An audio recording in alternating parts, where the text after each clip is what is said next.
ಇನ್ನು ಸಿಲಿಂಡರ್ ಅಭಾವದ ಮಧ್ಯೆ ದರ ಏರಿಕೆಯ ಬಿಸಿ ತಡ್ತಾ ಇದೆ. ಕಲಬುರಗಿಯಲ್ಲಿ ಹೋಟೆಲ್ ಮಾಲೀಕರು ಪಾಪ ಪರದಾಡ್ತಾ ಇದ್ದಾರೆ.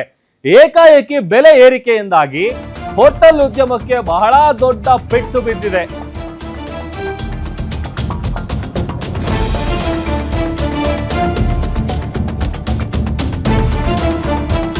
ಕಲಬುರಗಿಯಲ್ಲಿ ಹೋಟೆಲ್ ಮಾಲೀಕರು ಪರದಾಡ್ತಾ ಇದ್ದಾರೆ. ಏಕಾಏಕಿ ಬೆಲೆ ಏರಿಕೆಯಿಂದಾಗಿ ಹೋಟೆಲ್ ಉದ್ಯಮಕ್ಕೆ ಪೆಟ್ಟು ಬೀಳುತ್ತಾ ಇದೆ. ರಾಜ್ಯ ಕೇಂದ್ರ ಸರ್ಕಾರಗಳು ಹೋಟೆಲ್ ಉದ್ಯಮಕ್ಕೆ ಬೆಲೆ ಕೊಡ್ತಾ ಇಲ್ಲ. ಕೋವಿಡ್ಗಿಂತಲೂ ಕಷ್ಟದ ದಿನಗಳನ್ನ ನಾವು ಫೇಸ್ ಮಾಡ್ತಾ ಇದ್ದೀವಿ. ರಾಜ್ಯ ಸರ್ಕಾರ ಕೇಂದ್ರ ಹೊಣೆಗಾರಿಕೆ ಅಂತ ಹೇಳ್ತಾ ಇದೆ. ನಾವು ಗ್ರಾಹಕರಿಗೆ ಬೆಲೆ ಏರಿಕೆ ಮಾಡಿದ್ರೆ ಅವರಿಗೂ ಕೂಡ ಹೊರೆ ಆಗತ್ತೆ ಅಂತ ಕಲಬುರಗಿಯಲ್ಲಿ ಹೋಟೆಲ್ ಮಾಲೀಕರು ಪಾಪ ಅಳಲು ತೋಡ್ಕೊಳ್ತಾ ಇದ್ದಾರೆ. ನಾ ಹೇಳ್ತಾ ಇದ್ನಲ್ಲ, ಈಗ ಹೋಟೆಲ್ ಕಡೆ ಜನ ಆಲ್ರೆಡಿ ಬರೋದನ್ನ ಸ್ವಲ್ಪ ಕಡಿಮೆ ಮಾಡಿದ್ದಾರೆ. ಕಾರಣ ಪ್ರೈಸ್ಗಳು ಜಾಸ್ತಿ ಆಗಿದೆ, ಒಂದಷ್ಟು ಮೆನುಗಳನ್ನು ಕಡಿತ ಮಾಡಲಾಗಿದೆ. ಅವ್ರ ಅವೈಲೇಬಿಲಿಟಿ ನೋಡಿಕೊಂಡು ಸರ್ವಿಸ್ ಕೊಡ್ತಾ ಇದ್ದಾರೆ. ಅದರಲ್ಲೂ ಸ್ವಲ್ಪ ಪ್ರೈಸ್ಗಳು ಜಾಸ್ತಿ ಇದೆ. ಈಗ ಮತ್ತೆ ಬೆಲೆ ಏರಿಕೆ ಮಾಡಿದ್ರೆ ಮೆನುವಲ್ಲಿ ಆಗ ಬರುವಂಥ ಕಸ್ಟಮರ್ಗಳು ಕೂಡ ಬರಲ್ಲ.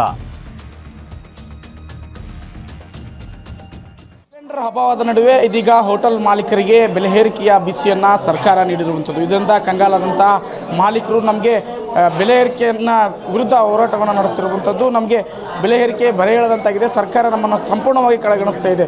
ಒಂದು ಕಮರ್ಷಿಯಲ್ ಸಿಲಿಂಡರ್ ಮೇಲೆ 1000ಕ್ಕೂ ಅಧಿಕ ರೂಪಾಯಿ ಏರಿಕೆ ಮಾಡಲಾಗಿದ್ದು. ಇದರಿಂದ ಸಾಕಷ್ಟು ಸಮಸ್ಯೆ ಉಂಟಾಗ್ತಿದೆ. ಹೀಗಾಗಿ ನಮ್ಮಲ್ಲಿ ತಯಾರಿಸುವಂಥ ಡಿಶ್ನಲ್ಲೂ ಕೂಡ ಸಾಕಷ್ಟು ಬದಲಾವಣೆಗಳು ಮಾಡಬೇಕಾಗತ್ತ ಅನಿವಾರ್ಯ ಇದೆ. ಅದಲ್ಲದೆ ಬೆಲೆ ಏರಿಕೆ ಕೂಡ ಮಾಡುವಂಥ ಅನಿವಾರ್ಯ ನಮಗಿದೆ ಅನ್ನುವಂತಹ ಮಾತನ್ನು ಹೋಟೆಲ್ ಮಾಲೀಕರು ಹೇಳ್ತಿರುವಂಥದ್ದು. ಏನು ಪ್ರತಿ ಬಾರಿ ನಾವು ಸಿಲಿಂಡರ್ ತೆಗೆದುಕೊಳ್ಳಲು ಹೋದಾಗ ನಮಗೆ ಸಿಲಿಂಡರ್ ಸಿಗ್ತಾ ಇರಲಿಲ್ಲ. ಇದೀಗ